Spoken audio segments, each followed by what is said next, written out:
France réside une forte population musulmane. Certains spécialistes n'hésitent plus à parler clairement de christianophobie. C'est dans les pays musulmans que l'on parle le plus de persécution contre les chrétiens. Certains spécialistes tirent la sonnette d'alarme.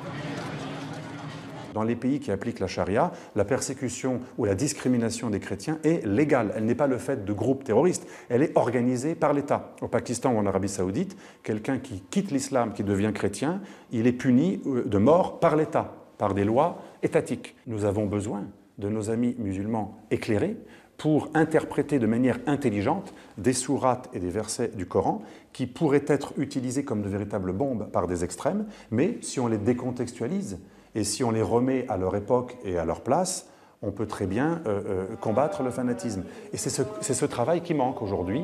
Beaucoup d'imams n'osent pas faire ce travail de peur d'être traités de traîtres, de tièdes.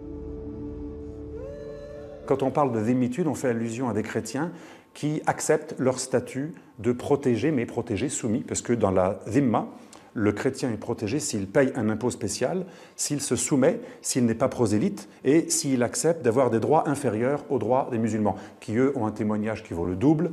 Les musulmans peuvent porter une arme, pas un chrétien ne peut pas épouser une musulmane, mais un musulman peut épouser une chrétienne, etc., etc. C'est une citoyenneté de seconde zone. Un islamiste ou un orthodoxe musulman va vous dire « nous, on prévoit un statut pour un minoritaire, alors que d'autres religions, dans d'autres époques, n'auraient pas prévu de statut du tout. » Alors c'est leur façon de justifier cette suggestion. Ils disent « mieux vaut ça que d'être génocidé ». Un certain nombre d'islamologues ont vanté la dhimmitude. Je leur demande, je les invite à faire un stage dans des pays comme le Pakistan ou l'Arabie Saoudite, où la dhimmitude est encore appliquée officiellement, et peut-être qu'ils trouveraient ça moins romantique. Moins d'une décennie après la guerre d'Irak, le monde arabe connaît une vague de révolte. Les islamistes partent à la conquête du pouvoir. En Égypte, les frères musulmans arrivent au plus haut sommet de l'État.